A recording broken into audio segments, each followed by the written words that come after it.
It's your favorite secret tattoo. In a naughty place. Rhinocrunch here today.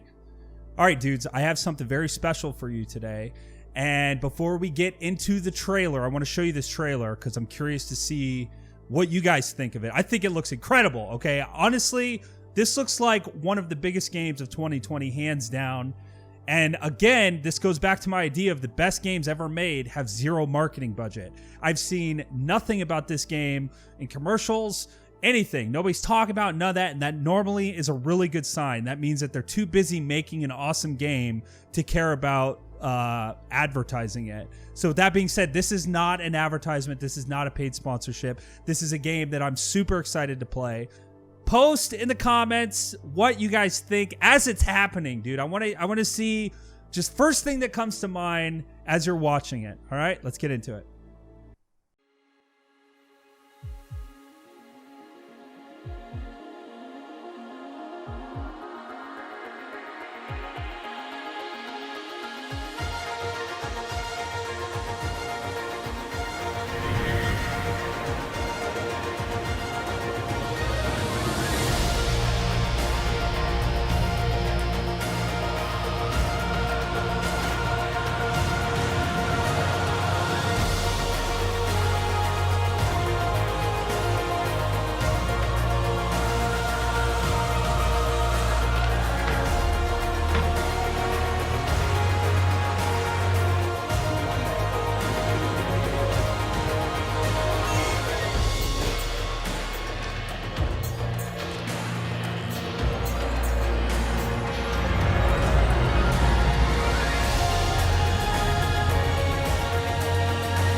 First thing, every single person you see or endoskeleton you see or robot you see, that's a player. There is no AI.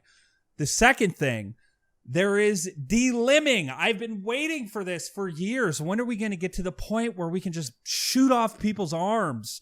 Well, in this game, that is possible. Not only is it possible, but you can take their head off and it absolutely has no effect on the character because, I mean, they're robots. They're internal processor is not in their head, which is also amazing. So it still function, the other players can still function with their head blown off, which is amazing.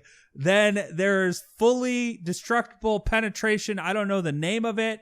I don't know. It's not voxel based, but it looks awesome. You can cut, you can write graffiti on other people's ships with the laser, or you can just cut their entire ship in half. You shoot a hole through their hull. You can see through that hull. If there's somebody behind that, they get shot in the head. But again, that doesn't matter anyways, because you can still function with your head blown off, as we stated earlier. Looks pretty awesome, dude. So a couple things I want to mention really quickly, because there's a tremendous amount of information regarding this game. This trailer doesn't even scratch the surface, dudes.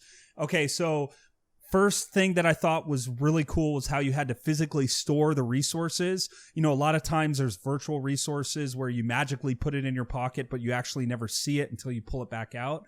Well, this you actually have to store. You can see in the trailer, you have to store the resources. You sell your resources based off of purity. So you have to process it to purify it more. Locking onto ships as an infantryman, you can lock on as you're upside down on the walls. It doesn't matter. Your gravity is based off of whatever you set your plane as, right? As a player. So you can lock onto the outside of their ship. You can even lock onto rockets being shot at the enemy, ride the rocket to the enemy ship, hop off, breach their ship, kill the captain, and win some cornflakes. It looks amazing, dude. Like, this trailer and this video that I'm doing right now does not do this game what I think is justice. It has tremendous potential. I'm super stoked. I can't wait to play it. I'm going to put links in the description if you're interested in the game. I'm going to link their Steam page. Again, not a paid sponsorship. You can just check it out, see if you like it. I'm also going to link my Discord, because I'm going to need a big crew. Okay, I'm going to need a massive crew. And if you guys are interested in joining the crew, I'll have information on my Discord how to do that, because you're going to need, if you're going to want to run a capital vessel, which is like aircraft carrier, basically, think of it. Think of the logistics. You're going to need at least a 2 to 3 man piloting / weapons crew, right? You're going to need at least a 2-man engineering crew that's going to take care of any damage, because as you saw from the penetration, if their missiles breach your hull and hit like your wires, they can disable parts of your ship that were connected to those wires, right? So you're going to need 2 to 3 engineers. You're going to need 2 to 3 fighter pilots, right, that are defending the ship or attacking the enemy ship. And then maybe like 1 mobile strike team of infantry that has like a ramming ship that you can just ram into another ship. And like just penetrate it and then insert the guys from the ship. That's pretty graphic. Okay, so if you're interested in that, links in the description. This game looks incredible. I can't wait to play it. I'm curious to see what you guys think too. I don't hype games. If you guys know me, you know I get hyped for very few games. But the games that I do get hyped for are games like this. Games that have no marketing budget. Games that you never hear about, that are quietly, passionately being developed by developers who are more interested in making an awesome game than they are marketing their game. Which, for some reason, really great developers, I've noticed this, have a really great sense of how to make a good game, but not necessarily how to sell a good game, right? So that's it. That's all I have for you. And I can't wait, man. I can't wait for this to be released. It's going to be awesome, dude. So let's get into today's message. All right, guys, I'm going to include some of Starbase's footage for our message today. This is just something I like to do at the end of my videos, is share God's love for you and try to bring you closer to your Father. And hopefully you stick around to hear it. If not, I will catch you in the next episode. Peace, dudes. So let's get into it today. And this is going to jump right into John 1, chapter 4, verse 4. You, dear children, are from God and have overcome them, because the one who is in you is greater than the one who is in the world. They are from the world and therefore speak from the viewpoint of the world, and the world listens to them. We are from God, and whoever knows God listens to us. But whoever is not from God does not listen to us. This is how we recognize the spirit of truth and the spirit of falsehood.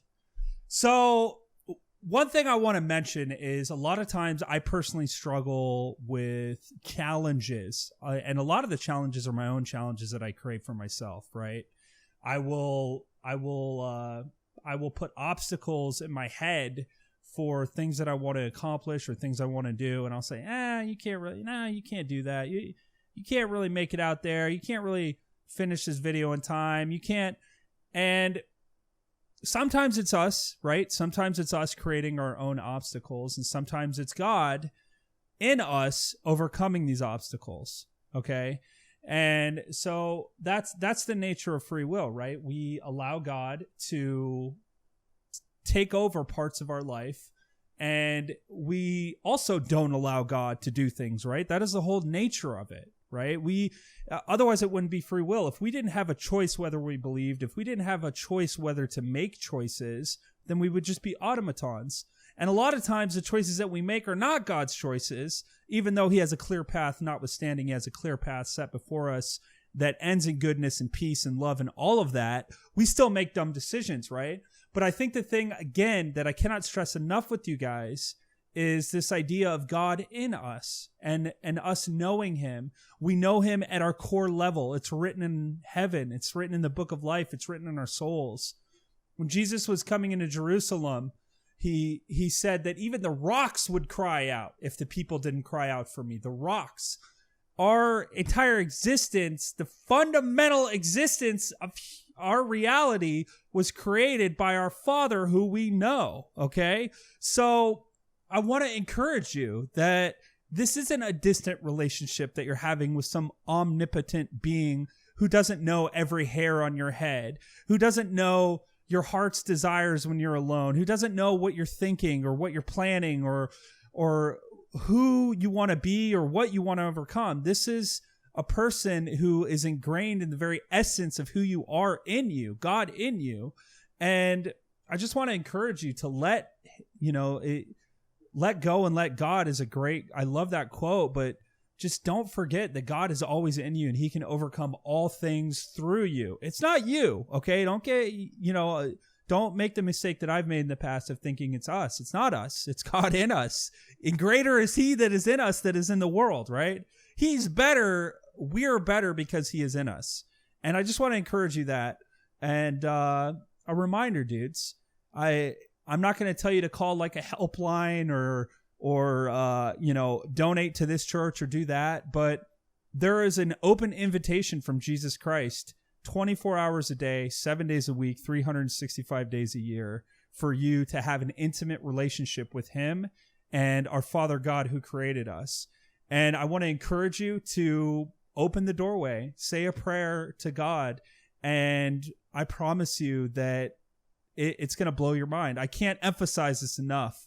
As soon as you take that first step, because again, that's a part of free will. We have to make the free choice to lean towards God. He is going to blow your mind. And these are all good things that he's going to do for you and do in you and do through you. So that's it. That's all I have for you, dudes. Have a lovely day. Have a lovely Sunday.